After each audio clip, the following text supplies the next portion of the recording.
G'day, and today I'm going to talk about installing TrueNAS on a ProxMox cluster. Basically creating a file server that would marry up with the Active Directory domain controller I created in a previous video. Again, the idea for this is for small businesses to have an alternative to the expensive Microsoft Server product by using open source software and combining that with inexpensive hardware to still get a reliable, basically redundant network setup for use in your small business.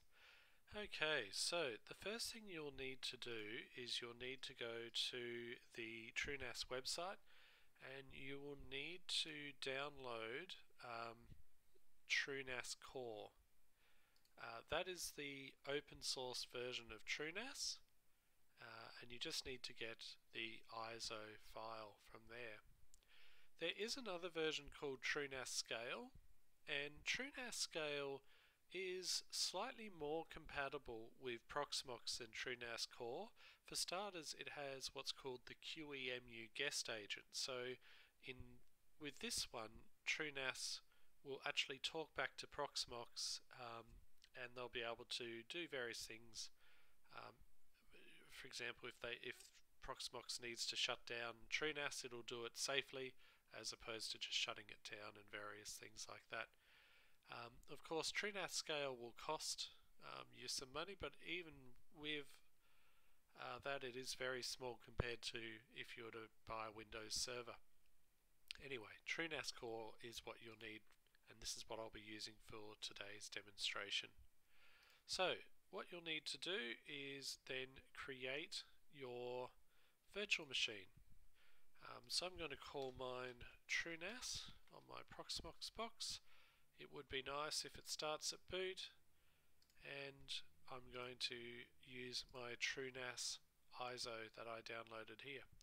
Now TrueNAS is based on FreeBSD, so the guest OS is going to be other, and FreeBSD I find works best with ProxMox if you set the machine to Q35 and you leave the BIOS set to the default C BIOS.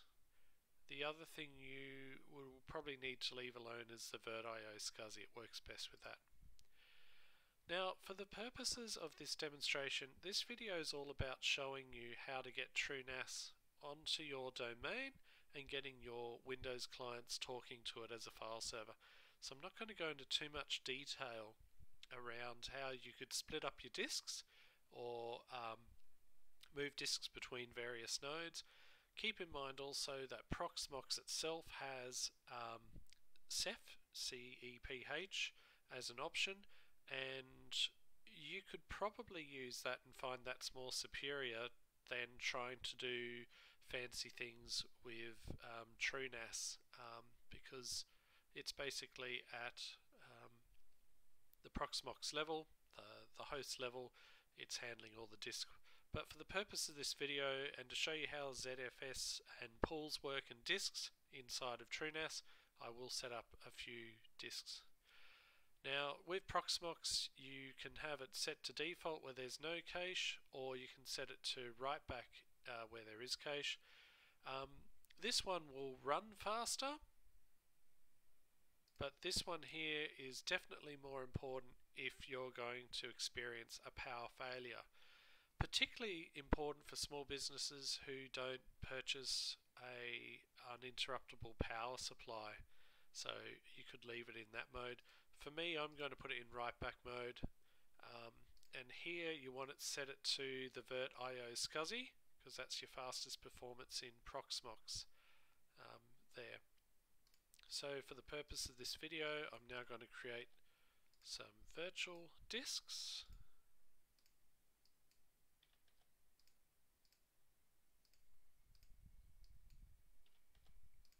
Just so I can show you how it works once you get inside TrueNAS. So there's my disks. That'll be my system disk, and the rest there are going to be my data disks. So the next step is that TrueNAS is very hardware intensive, so you want to make sure you have at least 2 cores, possibly 4, depends on the processor that's in your ProxMox box, but 2 is all I can give it. And here you want to give it as much memory as possible, minimum really of 8 gig. I don't think I can spare that much memory. Let's see. No, I think if I do that I'll use up all the, so I'm going to set mine for this purpose of this video to 4 gig, but ProxMox, TrueNAS really needs 8 gig of memory. Okay, so on this screen you want to set the VirtIO para virtualized. Pick that model that gives you the best performance, and for the purposes of this video I'll turn off the firewall. The firewall's a function inside ProxMox that you can use to secure your network to that security hardening process, but for now we'll leave it off. Okay, so at this point I will now have my virtual machine being created by ProxMox, and I should now be able to start this disk up and start the installation process. Okay, so TrueNAS is there. I can go enter to start the installation process.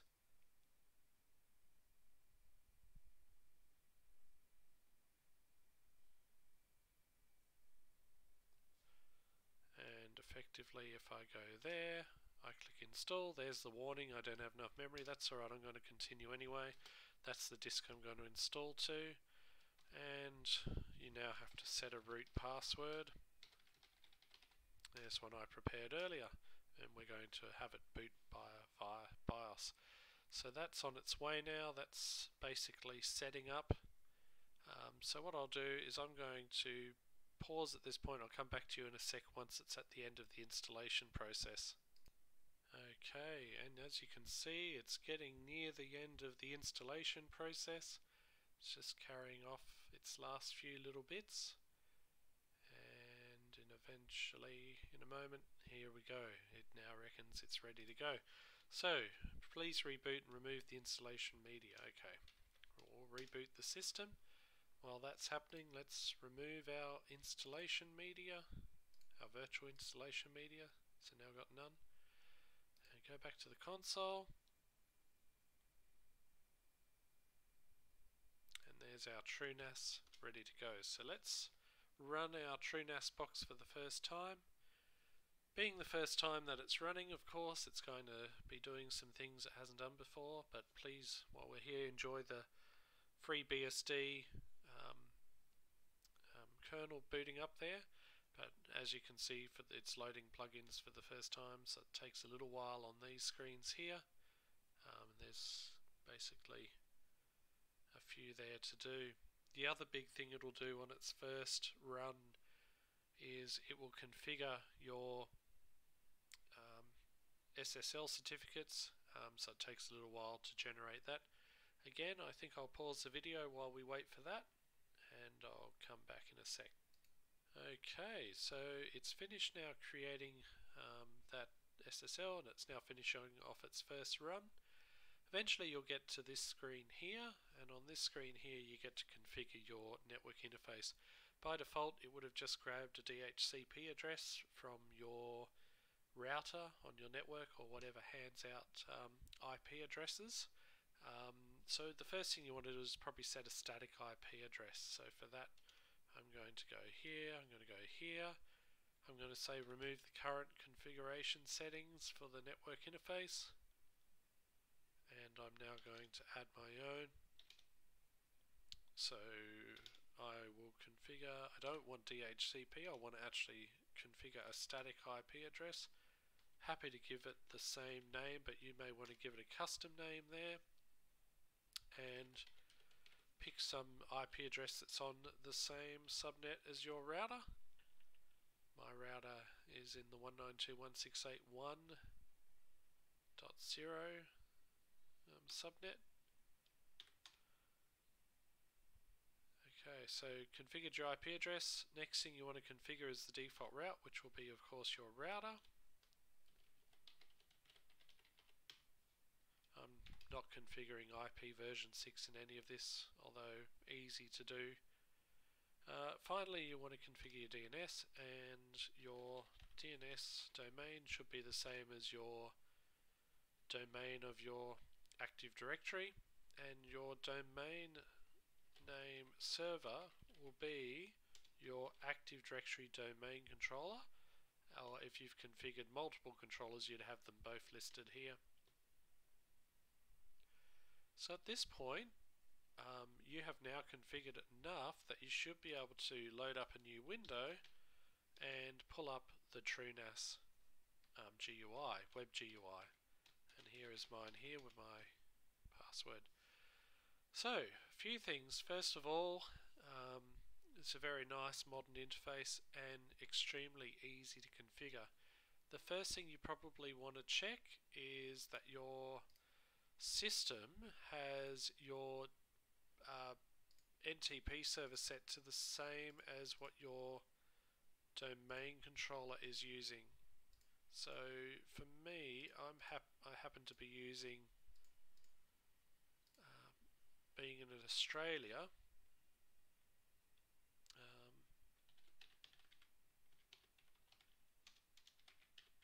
I happen to be using the Australian pool for NTP servers there. It's important because you want to make sure that your client, your Active Directory domain controller, and your file server are all synchronized at the same time, because you'll get less problems when that occurs. So, the second thing you may want to consider is what will you call your file server. So for that, you can go to Global Configuration under Network. If you change that there, it will then register with a different name. I'm going to leave mine as TrueNAS for this video. So now you want to configure your storage pool. So as you know, I created some additional disks for this demo. For that, I'm now going to create a pool. I'm going to call my pool data, and I'm going to assign the disks. Now the brilliant thing about TrueNAS is it will pick, based on this RAID Z, the best configuration. So if you have one disk, it'll just create it as one disk. If you've got two, it'll create it as a mirror. If you have many disks, it will create it in a RAID 5 configuration. So here you can see that it's using one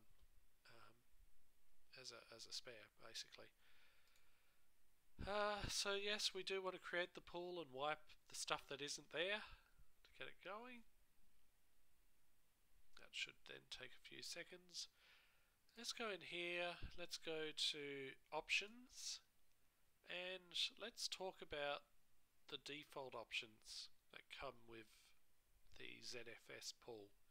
The first one is compression, which is quite handy because compression these days is low on CPU, chewing up the CPU, so it's less CPU intensive as days go on by. So it is a quick way to gain more disk space. The second option is ZFS deduplication. So that's where your file system actively is looking at what you're storing on it, and if it finds two things that are the same, it'll only keep one copy, and it'll keep sort of in a memory or in a table, it'll keep an idea that these two things have written the same data, etc., etc. Second option is great if you have large amounts of data and you can't afford the disks to store the data on, but the cost is the fact you then have to have lots of CPU and lots of memory to keep that table I talked about, that deduplication table. So where will we be if we're a small business scenario? Well, in a small business, you probably aren't storing so much data that you need to concern yourself with deduplication. And of course, in this video, the whole premise is we're using inexpensive hardware and we're using open source software. So the theory is, if you're doing that, you probably won't have huge amounts of data that you need to store. So my recommendation is to leave it as the default settings there, just leave it off. So now we have our data, storage configured, we have our time configured. We had a look at what we could do if we could call it a name. Different name, but I'm using TrueNAS. So the thing now is to join the computer to Active Directory, the Active Directory that I created in the previous video using the turnkey Linux solution, and it really is a great solution. So I'm going to enter my domain name there. I'm going to enter my domain administrator account and my password, and I'm going to click enable. So once I click save, it will join to the domain. So there we go, it's configuring Active Directory. So it's basically in the Samba backend, just getting all of that configured and ready to go. So at this stage, how do we know it's joined? Well, if you go to your client, so this is my Windows 10 client also running on ProxMox. If I right click now and refresh computers, there's my TrueNAS box there, so we're off to a good start. So the next step is we want to create a file share. So for that, you need to go to ProxMox, not ProxMox, you want to go to your TrueNAS sharing section and create a Windows share, SMB share. So go add. The mount you want to go to is data. Go one step further and create basically I'm going to create a share called shared, and we want it to store there inside the data volume. See where it's got purpose there? Set that to no presets, and that'll enable a couple of, or allow us to see a couple of options that would normally be hidden. The first option I want to talk about is the recycle bin. So you tick that, you'll get the network recycle bin. And the second one is that you can, if you want to, you can tick access-based share enumeration. Basically what that means, if you have that ticked, if someone doesn't have access to a particular folder in the share, they just won't see the folder. If you leave it unticked, the folder will be there, and when they double click it, it'll say access is denied. So you get that option there as well. So for this purpose of this video, I'm going to leave that unticked, but I'm going to tick that one there. And you can see enable shadow copies is also ticked. Very, very handy. That one, I'll show you that in a sec as well. So next step is to click submit. So we create the share, and it's going to say that you don't have any permissions for the share, any access control list. So let's go configure there, and we'll create a custom set. So by default, these will be the default ones of TrueNAS. Don't want to muck them up, they're fine. It's also got one here called everyone. I don't think we want everyone accessing the share, so click delete to get rid of that. And we probably want to now add a new one. Now, if I go back to my Windows client and my Active Directory users and computers, if I go to my staff that are here, you'll see that I've got two groups, one called marketing, one called accounts. If I go to marketing, I've got a test user who's a member. If I go to accounts, I've got me as a member. So if I now go here, you'll see that it says who do you want to add. If I click on that, I can say I want to add a group. If I click on the group, I can actually scroll, and if I scroll further enough, you'll then see all your domain groups. So there's accounts, and further down there's my marketing group. So if I click on that, I can then create some basic permissions. So the basic permission, modify, they can read and write to the folder. You might just want them to read to the folder, or you can go full control. Now if you select full control, that means that from their Windows client they can actually edit further who has read and write access to various folders and files inside of that folder of this share. I'm going to leave it as modify for now. The other one you want to probably add is the group domain administrators, which is a very quick and dirty way of getting your administrator who's probably logged onto your client machines rights to control access to file shares.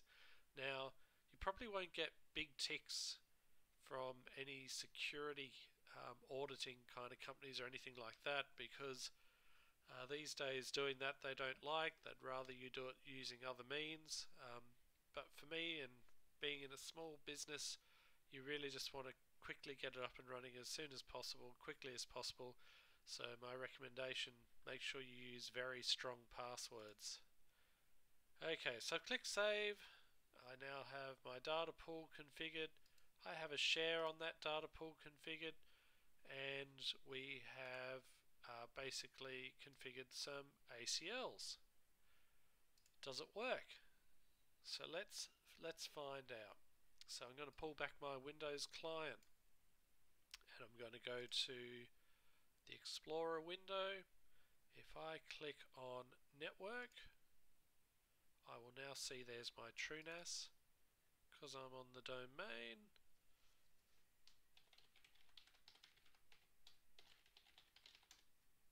Alright, so what's going wrong here? Let's just check a few things. First of all, let's just check that I have actually properly added, not the pool, the sharing. Let's check that I have properly added the ACL for the shared folder. So edit file system ACL. Now I'm logged on as the domain administrator on that client, Windows client. So what have I got here? I've got a permission to modify, but I don't have a permission for full control. That's going to bite me straight away. So let's save that. The other thing you may need to double check is your share ACL permissions. So permission is full, permission for everyone. Keep in mind everyone means everyone can see the share, but then your file system ACLs take over and they then restrict it further. So there's no stress here leaving this the way it is. So did that make the difference? Let's find out. Okay, so it's still prompting for the administrator password. Very interesting indeed. I think what I'll do at this point is just give this box a quick restart, and we'll see if that still is a problem on the restart. The other thing you can also check too is that your domain controller is still running.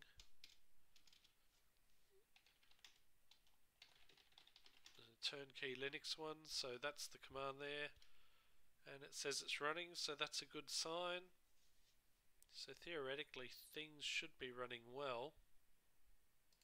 So it's a bit of a mystery as to why this is not loading. Let's hope on the reboot it works for us.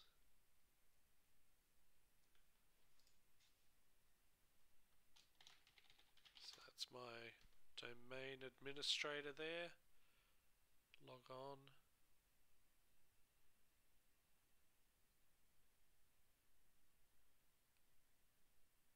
So while that's booting, oh that's good, it's booted up. Go back to here.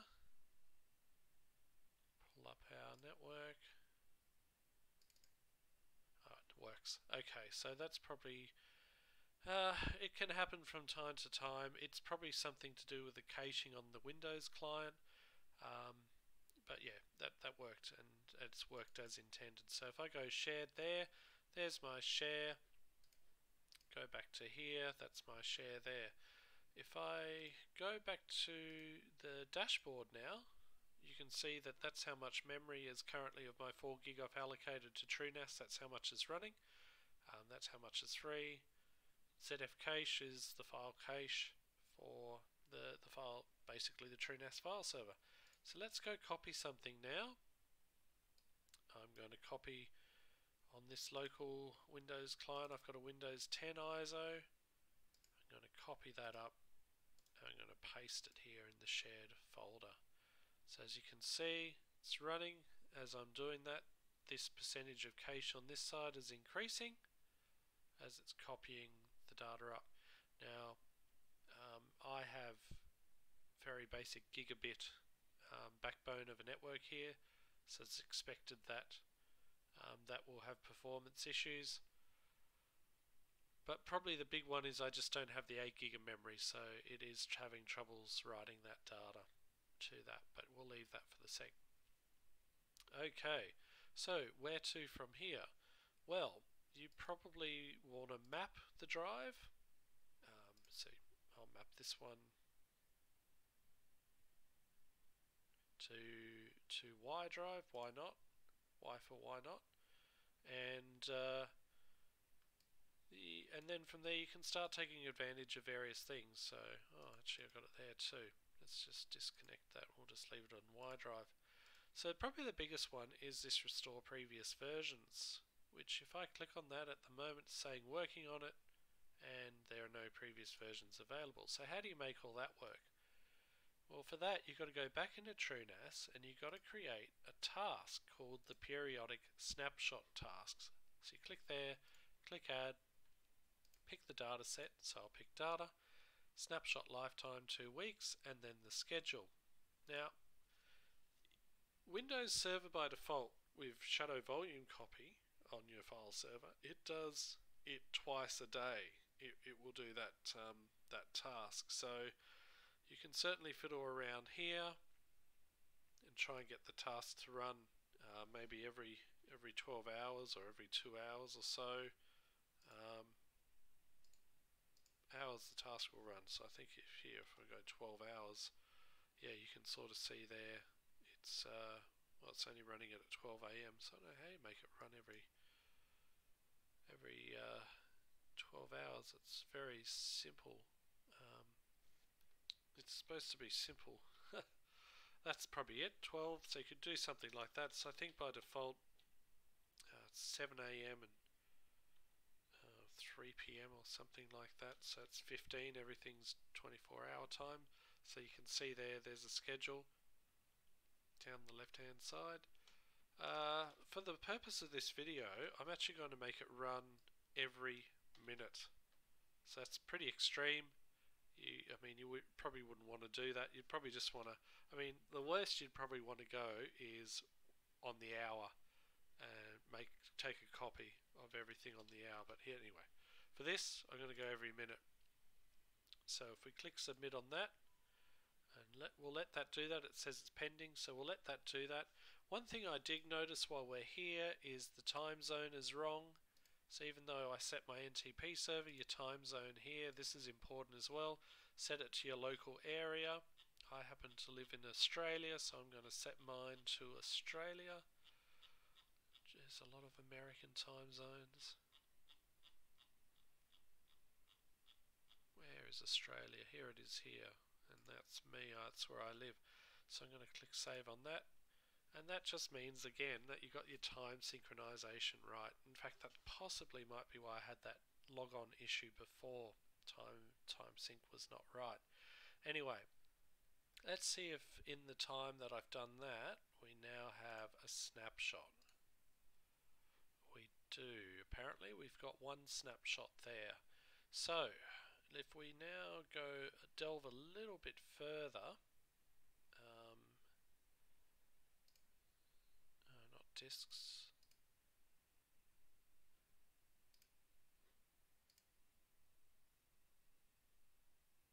No, actually, we don't have to go any further. That's fine. That's all we have to do. There, that's it. That's what I wanted to look for. So you can see we got our snapshots here, and at this point we could actually go roll back if we wanted to, but I'm not going to bother doing that. In fact, I wonder if we have 2 snapshots by now. No, it's still just the one. That's alright.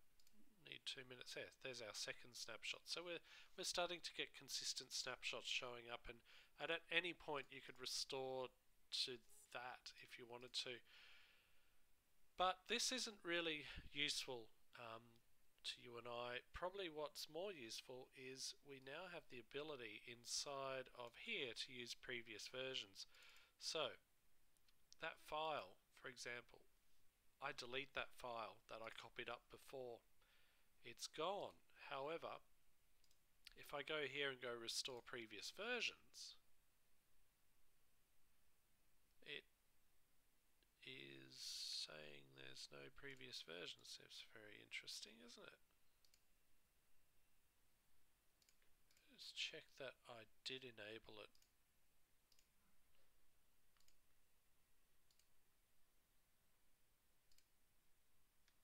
Yeah, shadow volume copies is on.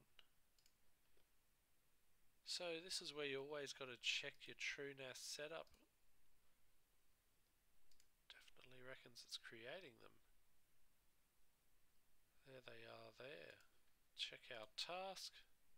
Check our periodic snapshot task.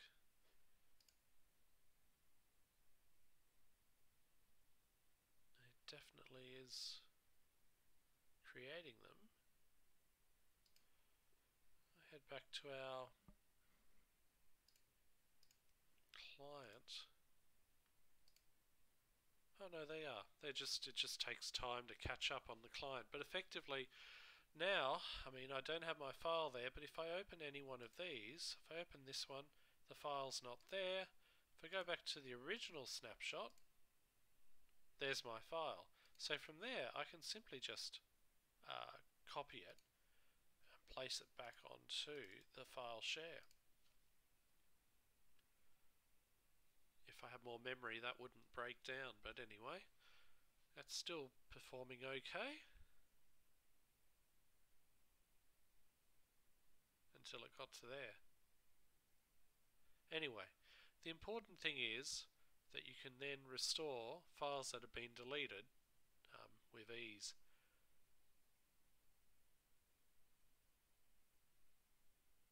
And so that is basically a very quick way of creating a file server on your ProxMox setup for your small business. So where to from here? Well, probably the biggest thing that I would be interested in a small business is a plugin, that is available for TrueNAS called Nextcloud. So Nextcloud, you're starting to look at things that compete with OneDrive and Teams, or more so the video conferencing and functions of Teams, and some other things there. So in a future video I might cover how to add Nextcloud to your TrueNAS setup. Ultimately, the brilliance about ProxMox is you could right now, without having to do too much extra work, create backups of this TrueNAS file server. You can create replication to your other nodes, and straight away you've got that reliability and redundancy without having to even look at functions in TrueNAS, any additional functions there. So just keep all that in mind as well. And that just about covers this video. So again, thank you for watching, and good luck with your setup.